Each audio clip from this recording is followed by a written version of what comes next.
Hablaba del repunte epidemiológico de los virus respiratorios, ¿no? No tenemos un virus predominante. Desde enero, por ahí Sincicial estuvo dando mucha lata a finales del año pasado, principios del primer trimestre de este año, pero viene rinovirus, enterovirus, que es una sinergia muy agresiva, muy virulenta, ¿no? Con mucha patogenicidad para la vía aérea. Y con ese repunte, hemos visto, pues, otra vez empezar a utilizar las nebulizaciones que en algún inicio frenamos en la pandemia.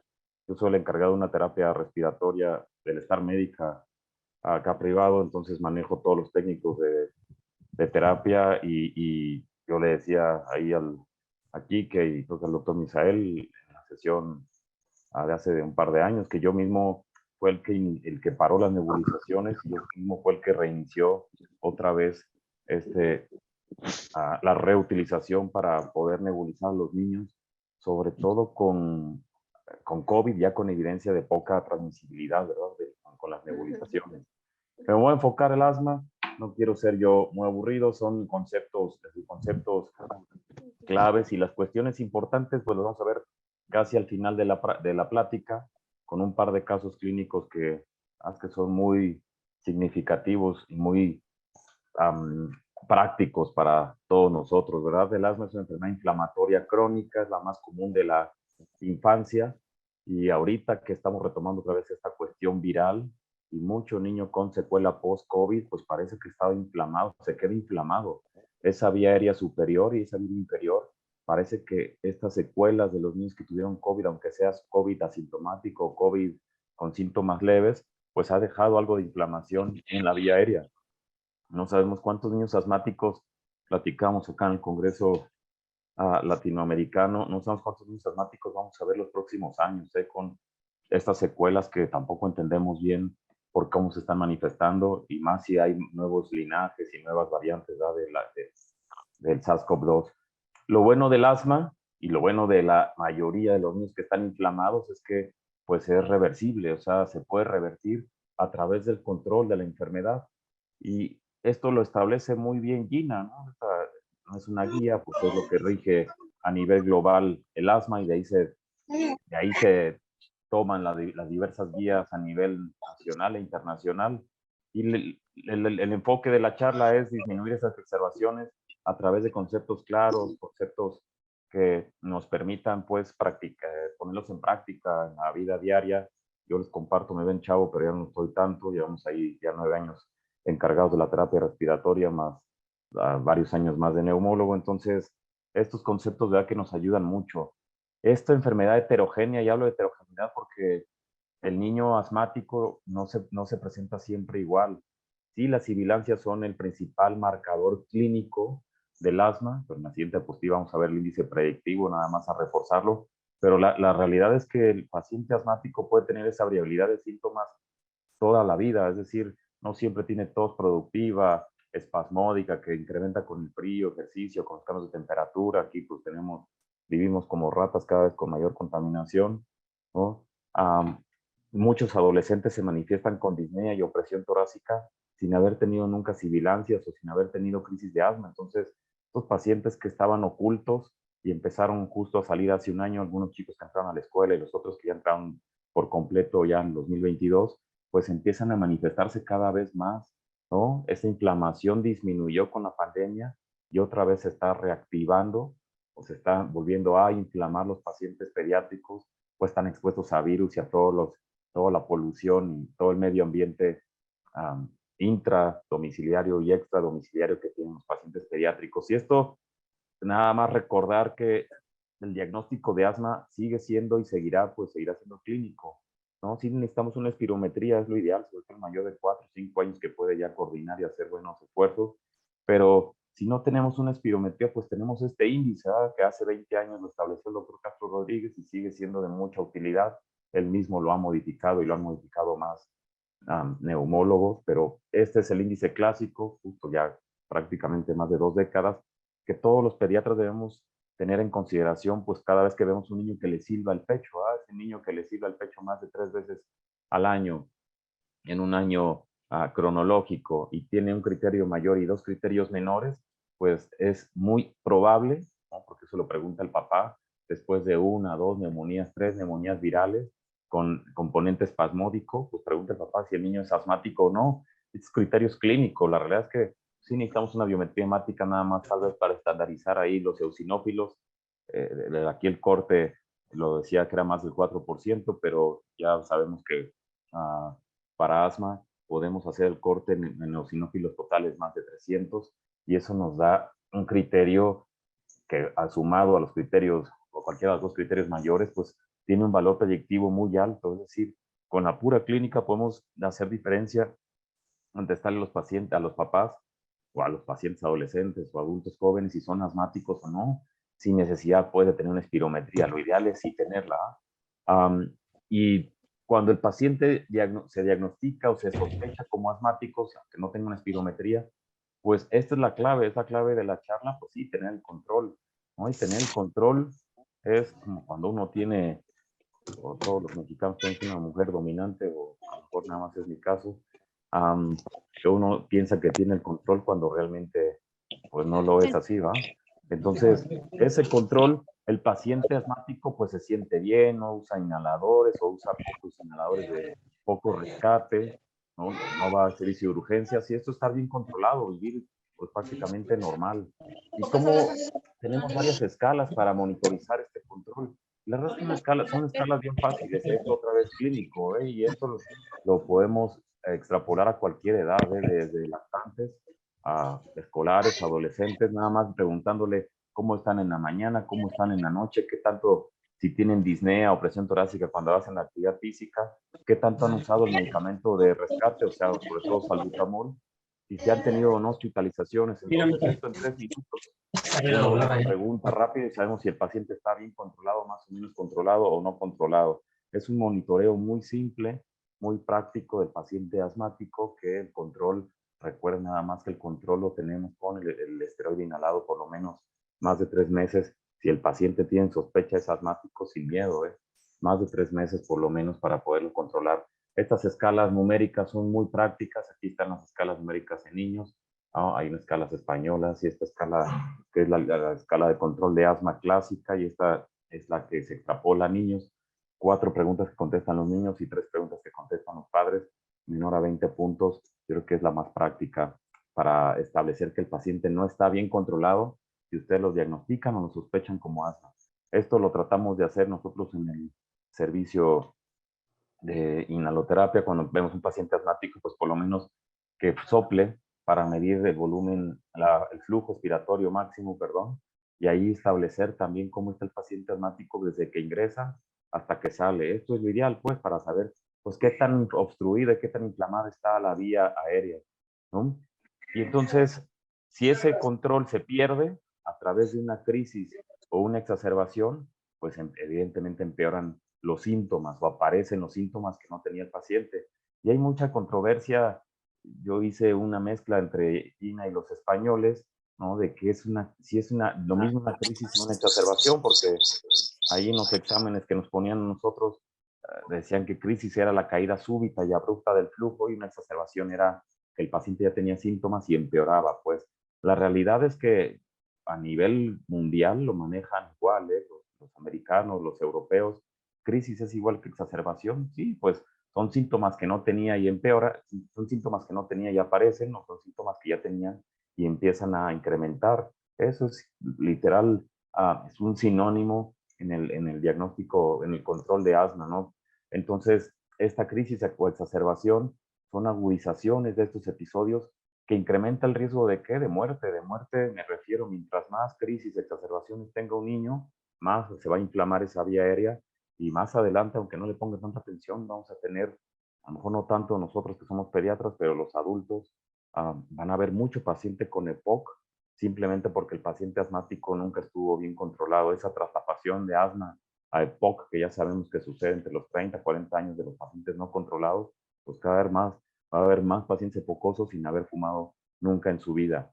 Recuerde nada más, y esto también es algo clínico, si el paciente llega con una crisis súbita, ¿no? Los españoles hablan de 3 4 horas, Ina dice que menos de 24 horas, es decir, el paciente estaba bien y de repente empieza con sibilancias de inicio súbito, abrupto, o sea, menos de 24 horas, paciente tiene más riesgo de morir, ¿no? O sea, de hospitalizarse que el paciente que poco a poco incrementan los síntomas. Pero el 80% de los pacientes que debutan bueno, que tienen una crisis de exacerbación, pues afortunadamente son eventos más lentos, progresivos, pues son menos los eventos súbitos y abruptos, ¿no? Pero lo bueno de los eventos súbitos y abruptos también es que responden más rápido al tratamiento. Entonces, pues no hay un predominador, hay que individualizar a todos los niños cuando tengan una crisis aguda o no tan aguda, pues, o subaguda, perdón. Y estos factores hay que diferenciarlos, pues, para evitar que vuelvan a ocurrir, ¿no? Los españoles lo diferencian muy bien asociados a la aparición de asma y los desencadenantes de asma.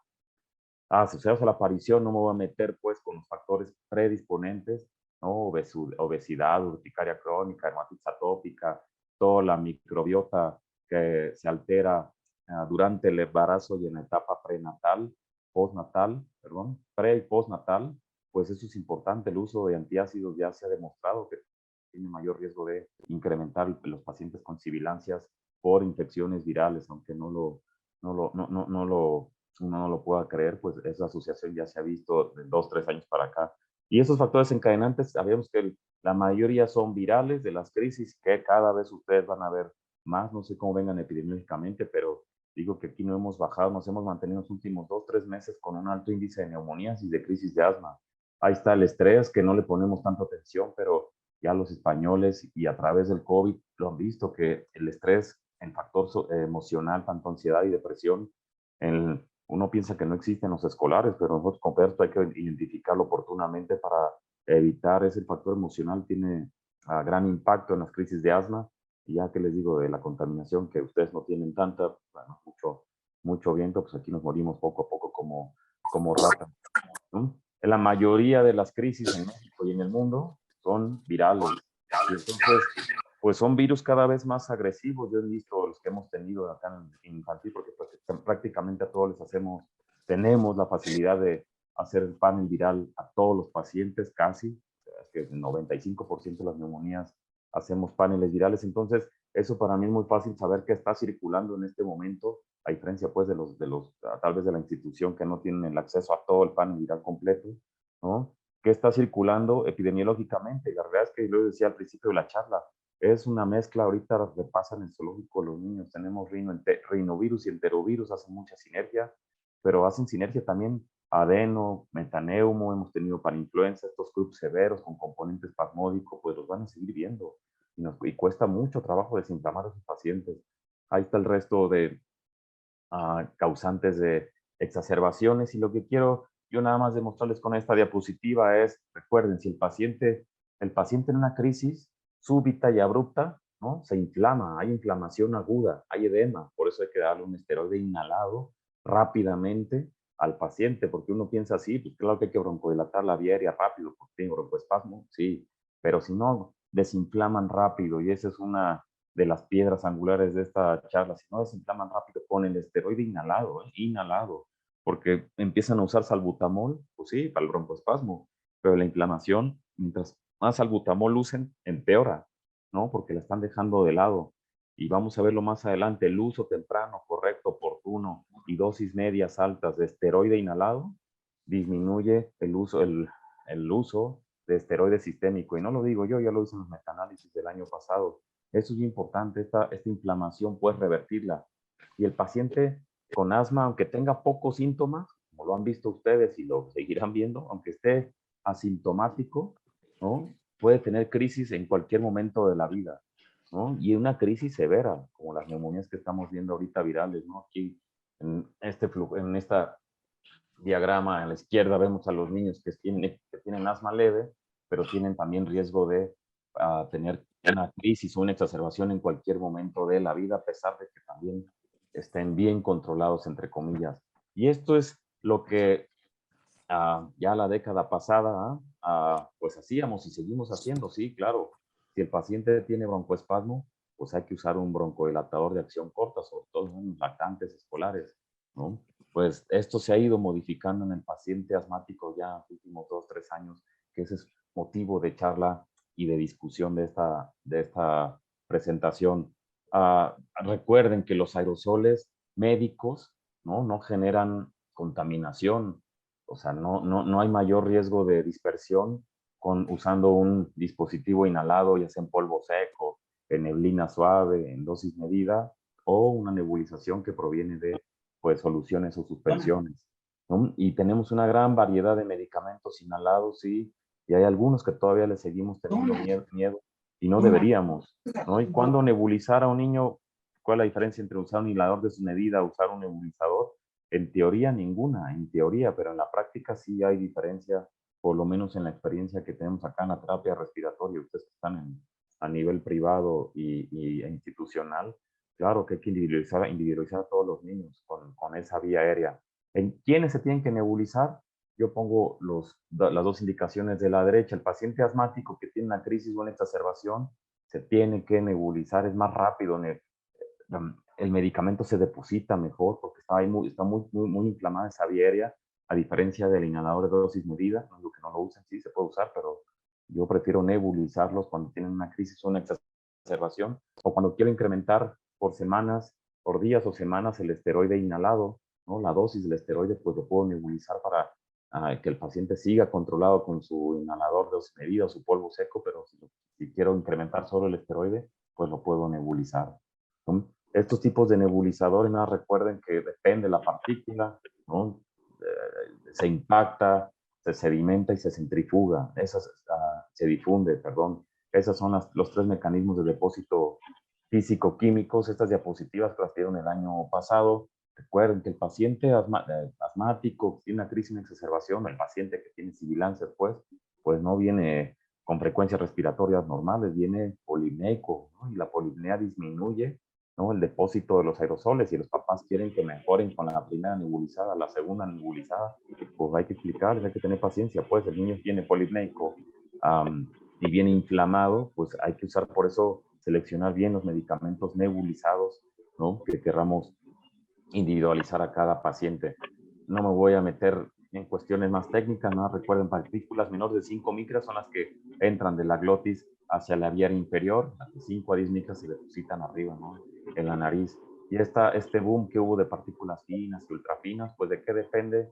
Pues de qué quiera, cómo está el paciente. A mí me ayuda a hacerles mucha espirometría porque sé qué tan inflamada está la vía aérea central y la periférica. Y entonces selecciona uno el dispositivo adecuado para cada uno de los pacientes. Pero recuerden que la polipnea es el factor que disminuye el depósito de los medicamentos inhalados. Entonces hay que explicarle a los papás, ¿no? ¿Con qué los vamos a nebulizar? Recordar, ahí mis residentes de pediatría siguen anotando nebulizadores, y cuando dicen nebulizadores, mis técnicos de terapia respiratoria le suben estos frascos a los niños y se enojan. Llevar aire o oxígeno se conecta a la toma mural, ¿no? Y diferenciarlos de los micronebulizadores. Y pues el 99% de los que tenemos a la mano son tipo jet. Yo, gracias a Dios, en un lugar donde trabajo ya no nebuliza a nadie con jet, nebulizamos ahora con malla, porque la malla tiene muchas ventajas sobre los nebulizadores tipo jet y los nebulizadores ultrasónicos, ¿no? Cuestiones técnicas pero prácticas útiles, pues recuerden que estos nebulizadores tipo jet, ¿no? Que funcionan por efecto Venturi y el principio de Bernoulli, se tienen que diluir los medicamentos porque hay más de 15 marcas, pero todos dejan volumen residual, por eso se diluyen. Hoy uno de mis compañeros más grande, pediatra, pues me llevó un paciente, me refirió un paciente y lo estaba diluyendo en 7, 8 mililitros. Es mucho, yo les sugiero nebulizarlos, diluir los medicamentos en 2 mililitros, estandaricen, pues porque habitualmente eso es lo que dejan de volumen residual, de 1.5 a 2. Entonces pónganle 2 mililitros de solución, porque luego no sabemos qué tanto se queda pues en el frasquito, ¿ah? Esas gotas grandes que si uno le quiere seguir agitando para que se disperse toda la suspensión o solución, no, se queda ahí, hay volumen muerto, o sea, en ese medicamento pues que no se va a ocupar, ¿no? Entonces, de manera estandarizada pueden diluir los medicamentos en 2 mililitros de solución fisiológica, ya sean suspensiones o soluciones. ¿Cuáles son las ventajas de estos nebulizadores? Pues que se nebuliza prácticamente todo lo que venga en suspensión y solución, eso es cierto. Son flujos continuos, sí, o sea, son flujos altos, ¿no? Requieren una toma mural, se conectan entre 6 a 8 litros, depende de la marca del nebulizador. Los compresores de aire dan un flujo, depende de la marca también, Recuerden que el compresor de aire es la máquina, el micronebulizador es el frasco. Entonces, la mayoría andan flujos entre 3 a 5 litros por minuto, depende de qué marca se esté usando. Desventajas, pues que estos sí dispersan bioaerosoles, ¿no? O sea, lo que uno genera al toser, hablar, respirar, estornudar, pues se dispersa de manera generalizada en el ambiente. Entonces, pues teníamos temor de morirnos cuando nebulizábamos a los pacientes con SARS-CoV-2. Después vimos que no era así. Hay que nebulizar a los niños arriba de 4 o 5 años con la boca. Por favor, yo llego al hospital y por más que le digo a mis compañeros que los nebulicen con la boca, pues prefieren usar la mascarilla y la mamá piensa que es más, que se deposita más o entra más medicamento cuando no es así. El depósito todavía aumenta del 20 al 30% cuando se nebulizan los niños con la boca. Y arriba de 4 o 5 años lo pueden hacer sin ningún problema. ¿Mm? Estos nebulizadores de malla son los que tenemos actualmente, por lo menos en el lugar donde trabajo. Las ventajas, ¿cuál es? Que no se tiene que diluir el medicamento porque no dejan volumen muerto. Nebulizan más rápido, no hacen ruido. ¿Cuál es su principal desventaja? Pues el costo, el costo y la accesibilidad, pero está trabajando esta empresa para que disminuyan los costos de los consumibles, del espaciador y de la microbomba, que es la que ven ustedes ahí a la derecha, para que pues en un futuro mediano, no tan largo, nebulicemos a todos con malla porque es mejor que los tipo jet. No digo que los jet no sirvan, sí, claro que son útiles, pero estos nebulizadores tienen esta gran ventaja, ¿no? Estos nebulizadores de malla que pues se puede nebulizar prácticamente con cualquier interfaz, todas las tenemos en el lugar donde ¿Perdón? trabajamos. Sí, yo creo. Perdón. Um, el costo es la principal desventaja. Y estos que todavía los venden, yo no los ocupo porque no se puede nebulizar budesonide, no nebulizan los nebulizadores ultrasónicos. Yo tengo 2 en el hospital para los ventiladores, uh, para ventilación mecánica invasiva. Sí, pero no se puede poner ahí budesonide, pulmicort, pues, porque se tapan fácilmente esos nebulizadores y se echan a perder. Entonces no son útiles y todavía los siguen vendiendo los ultrasónicos, ¿no? Esta tabla se las ponía el año pasado, me sigue gustando mucho porque es la diferencia en la operación, y a mí en la operación me recorta el tiempo de para que el paciente esté, sobre todo lactante y preescolar, esté estresado, le haga ruido el compresor, hay que estarle quitando el frasquito, el micronebulizador para que todo se disperse. Bueno, con la malla no sucede así, sobre todo en niños mayores de 3 4 años que se pueden nebulizar con la boca, pues son silenciosos, dura menos y no deja volumen residual. Se tiene pues esa creencia que si llora el niño, pues se deposita más, ¿no? Aquí se aumenta el depósito sistémico, aumenta la absorción sistémica. Si el niño llora, pues prácticamente va a deglutir lo que se esté nebulizando, dando suspensión y solución. Entonces, pues hay que tenerlos tranquilos con el papá, la mamá, ya en polimédicos y llorando, pues peor el asunto ahí de manera trágica. Contraindicaciones, claro que hay, o sea, hay contraindicación para usar a un paciente, pues los riesgos, pues hay que individualizar a todos. No teníamos miedo de infección y exposición al inicio de la pandemia. La verdad es que se ha disminuido esos riesgos con uso de cubrebocas en frente del nebulizador, o el papá que se ponga el niño para nebulizar, papá, mamá en las piernas y hacia adelante que tosa, ya no se dispersa por lo menos para atrás. Hay que tener cuidado nada más con, sobre todo con los esteroides, con la exposición ocular, y algunos broncodilatadores pueden provocar más broncoespasmo, depende del acarreador y el excipiente que tengan. Por eso los genéricos pues no se sugieren, ¿verdad? Porque traen mucho excipiente que no es tan inocuo para la vía aérea, aunque sean baratos. No es lo ideal, pues. ¿Qué se puede nebulizar? Todo lo que encuentren en suspensión y en solución.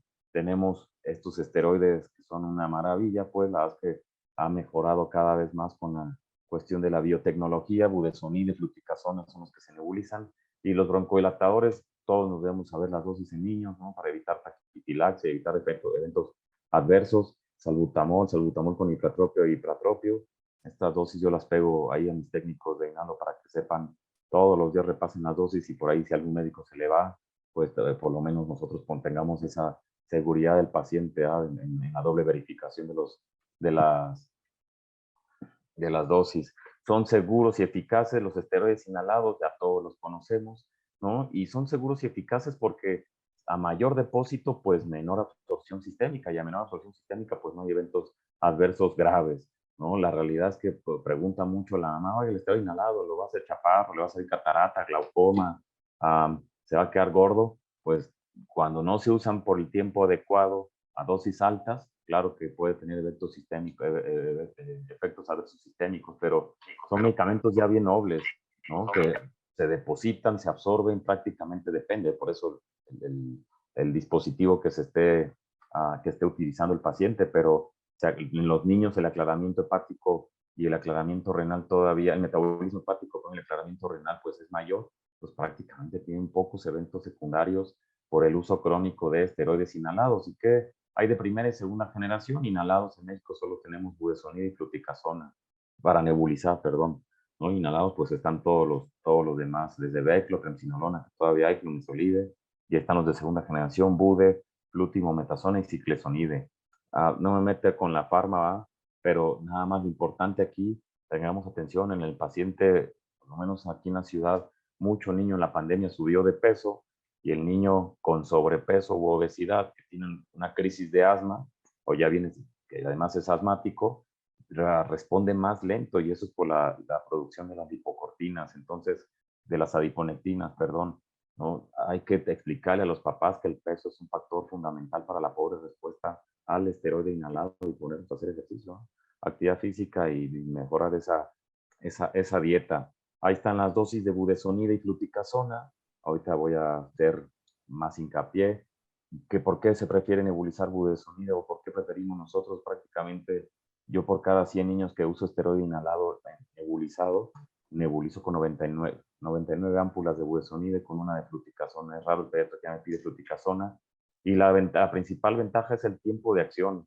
A los 20 minutos, 30 minutos, está ya el efecto terapéutico desinflamatorio, antiinflamatorio de budesonide versus sus dos hermanos. Entonces, se disuelve más en agua, se disuelve mejor, es decir, el niño que viene inflamado, hay mucho niño con sincicial, mucho niño con virus respiratorio, con inflamación de la vía aérea, y el medicamento tiene que atravesar el moco, y el moco tiene que atravesar las células claras, ¿no? Y ahí recircular. Entonces, a eso se refiere esa disolubilidad, ¿no? Que el medicamento es más disoluble, pues quiere decir que es medianamente lipofílico en el agua y está altamente lipofílico en las células, se recircula, pues, y eso hace que el efecto sea rápido, pero prolongado.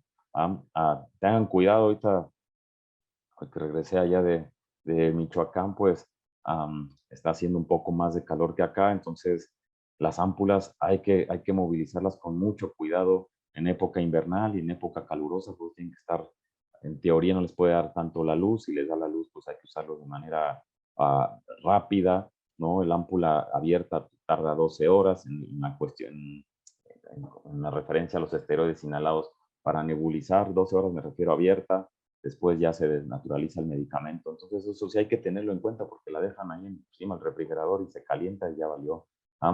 Todos conocemos estos equipos, nada, son cuestiones técnicas, reforzar, ¿no? Si son nebulizadores tipo JET, que pues se sigue utilizando 99% de estos nebulizadores, acá en el servicio de la terapia respiratoria pues ya no los ocupamos, pero en casa los pacientes en el home care pues tienen que nebulizar con los tipo JET, hay que cerrarlo bien para que el deflector pueda dispersar esa solución suspensión, ¿no? Aquí lo práctico y útil es tener cuidado porque si se nebulizan, lo quieren nebulizar los papás a los lactantes dormidos y pues dormidos les escurre toda la solución, suspensión, le cae a los ojos o se dispersa más con irritación ocular.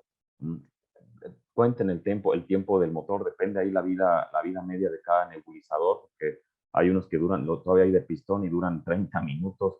Quiero ver al niño que está irritable, polipnéico, tosiendo en 30 minutos, aunque le pongan ahí uh, Peppa Pig enfrente, pues se va a irritar, o sea, ya no va a querer nebulizarse, y más en la mañana que tienen que nebulizar y los papás acá andan corriendo, difícil, ¿eh? Por eso hay que comprar buenos compresores de aire, ¿no? Enjuagar la boca es lo ideal, pues, a los niños después del uso de esteroides, y limpiar la cara para evitar, pues, esa irritación ocular. Estos son formas prácticas útiles de desinfectar los micronebulizadores. No pueden hervir 20 minutos sin el tubo de oxígeno.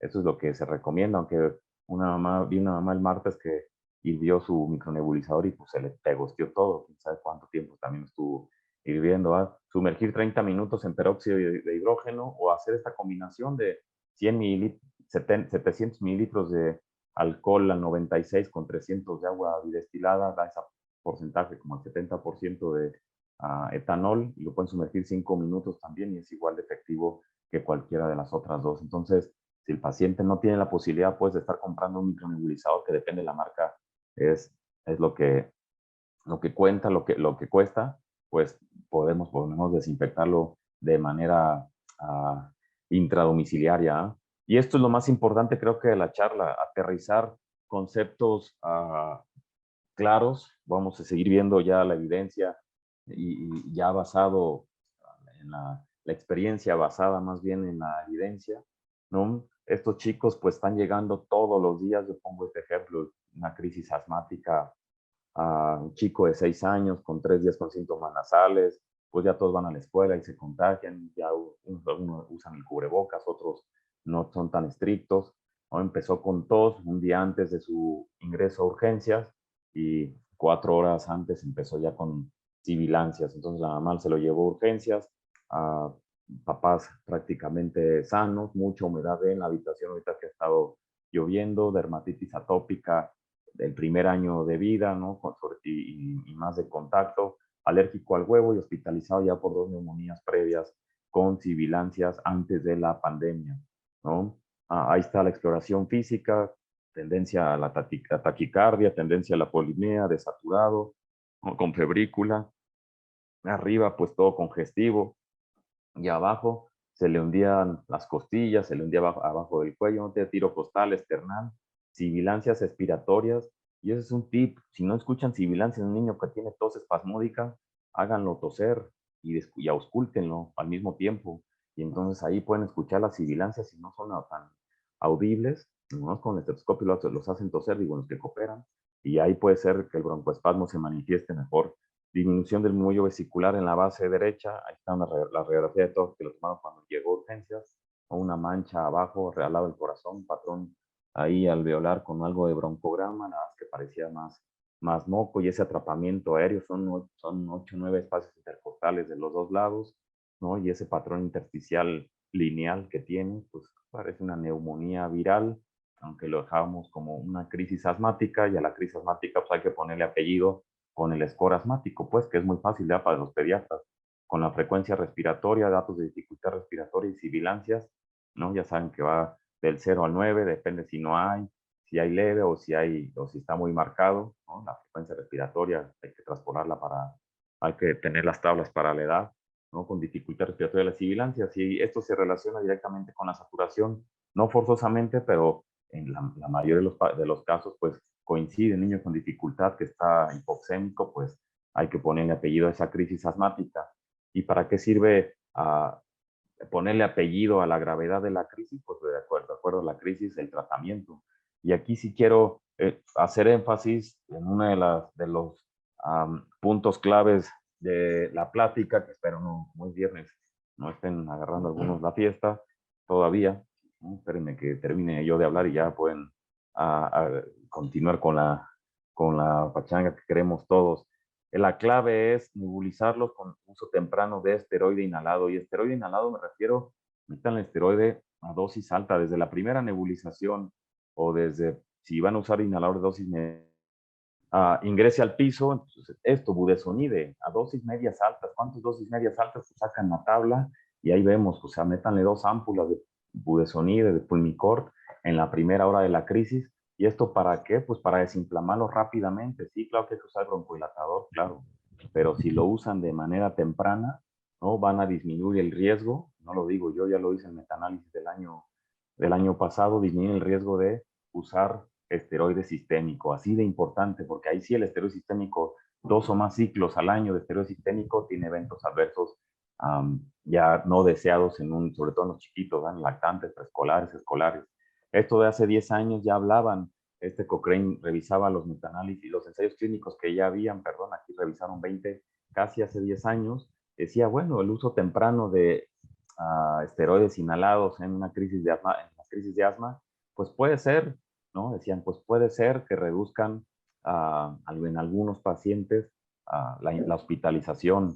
Pero bueno, pues no hay eventos adversos mayores. Eso mencionaba en casi 10 años. ¿Qué pasó el año pasado en este metaanálisis, que es el más grande hasta ahorita, que revisaron casi 160 ensayos clínicos? Pues que el uso temprano de esteroide inhalado en una crisis o una exacerbación, y yo lo traspolo a las neumonías virales. Estas son las dosis que se sugieren. Gina, vienen estas tablitas en el pocket de Gina. ¿Cuánto es dosis alta? ¿Cuánto es dosis? Perdón. ¿Cuánto es dosis altas? ¿Cuánto es dosis bajas? Pues sacamos la tabla y yo le digo a los residentes, saquen la tabla y vean cuánto le toca al paciente. No se asusten con las dosis medias y altas, no, que se queden roncos. Es lo de menos, le enjuagan uno la boca después de nebulizarlos y hasta ahí llega. Entonces, el uso temprano del esteroide inhalado cada 20 minutos, o si quieren ponerle 2 ámpulas, 3 ámpulas en la primera hora, pues, me refiero de un jalón, también se puede utilizar así. Esas dosis no hay que tenerles miedo, o sea, pueden usar cada 20 minutos. Se nebuliza con budesonide, que es lo ideal, porque el efecto del budesonide cada 20, 30 minutos pues tiene efecto terapéutico, o le ponen las 2, 3 ámpulas de inicio. Y yo lo extrapolo a las neumonías virales graves que hemos estado viendo y seguiremos viendo estos meses, ¿no? Y budesonide se puede mezclar con todo. Esa es una de las ventajas, por lo menos en la operación para mí y para los niños también, porque no se están nebulizando. Los quieren separar, los pueden separar. Los quieren juntar budesonide con lo demás, lo pueden juntar. Es que también depende de la experiencia que tenga cada uno. Yo los mezclo por la cuestión de operación, me reduce tiempo de operación en los técnicos de terapia respiratoria, y los pueden nebulizar.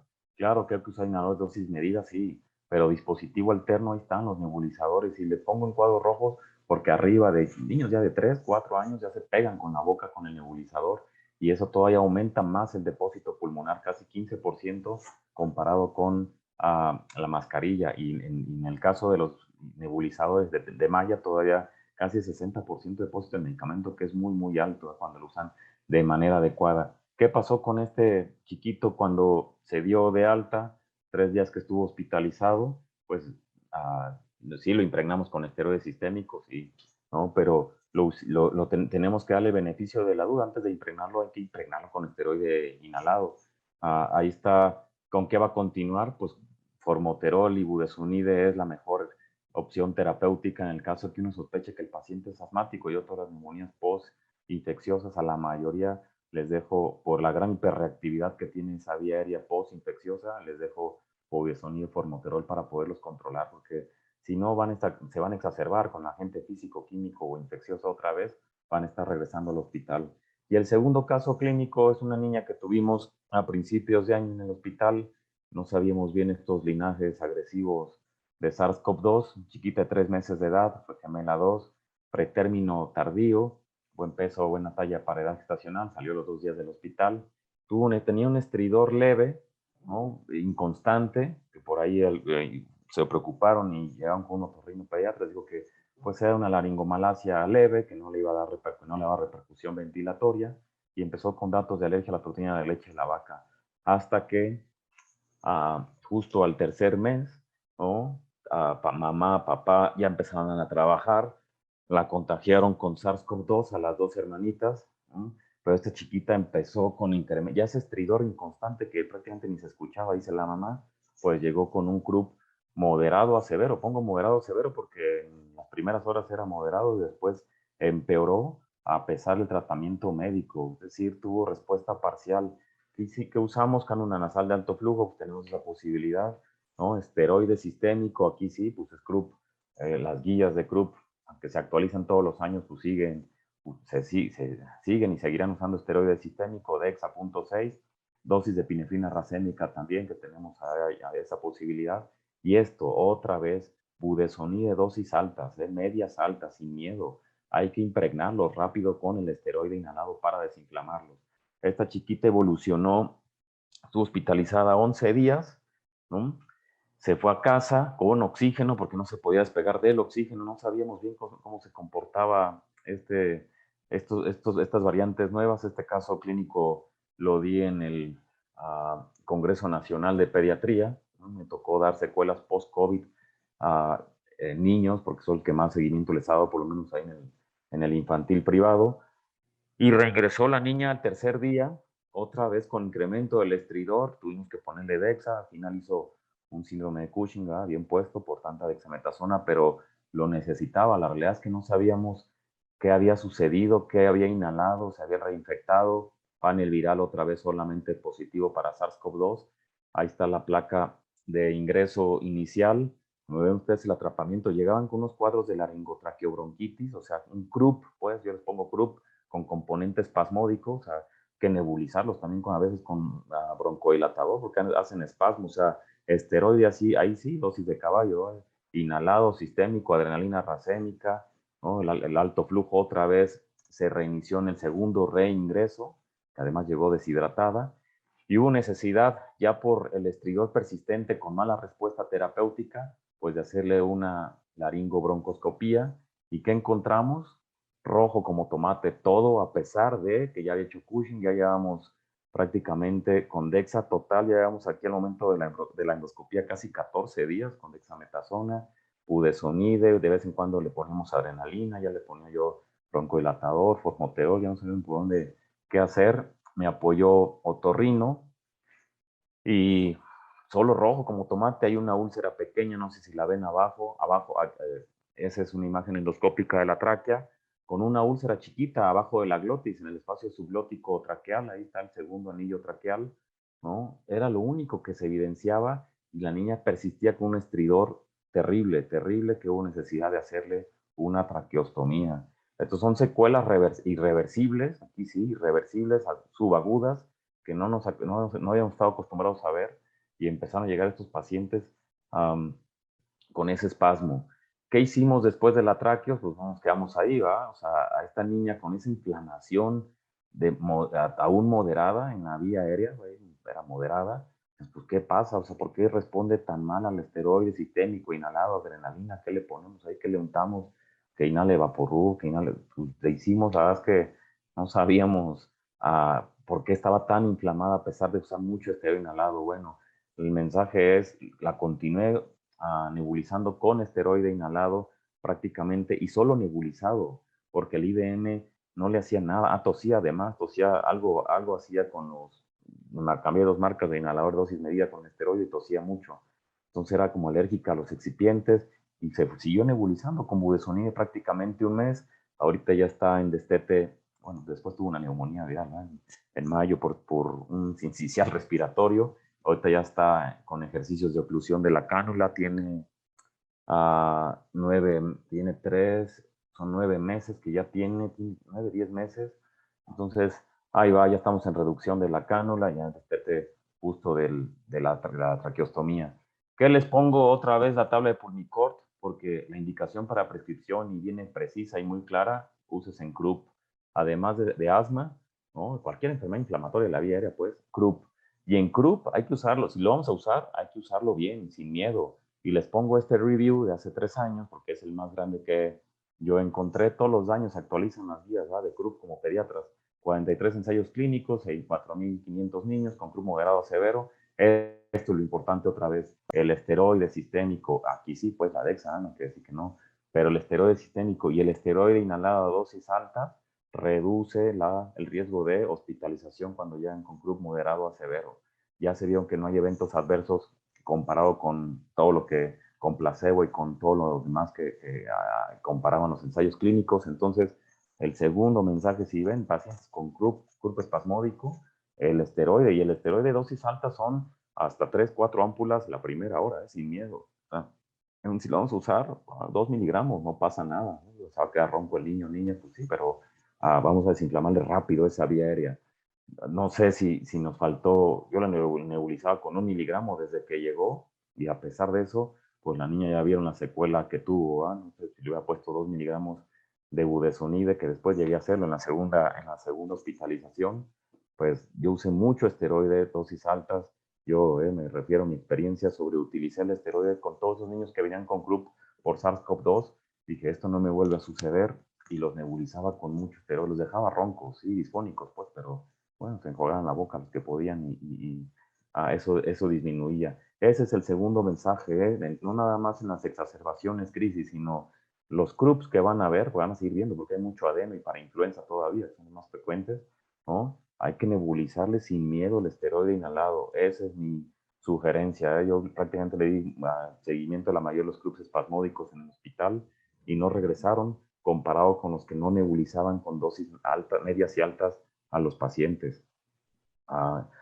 Hay que individualizar, pues la medicina ahora es individualizada, ¿eh? En la institución, pues que tenemos 25, 30 pacientes y esto pues es muy, muy complicado de hacer, ¿eh? Es prácticamente imposible, ¿eh? Cuando hay 30 consultas y pasar visita, pues esto disminuye, ¿eh? La individualización pues se queda a un lado, pero si tienen tiempo hay que individualizar siempre a los niños, ¿eh? Evaluar, ajustar todo el tratamiento, la piedra angular que es el esteroide inhalado en el paciente asmático y en el caso de exacerbaciones o crisis o CRUP, pues ese esteroide también, no digo que a todos hay que echarles lo mismo, ¿eh? Pero pues seleccionenlos bien, cuidado con esas hiperactividades postinfecciosas que están haciendo y que van a ver cada vez más ustedes, porque así regresan los niños, pues tosijosos, ¿eh?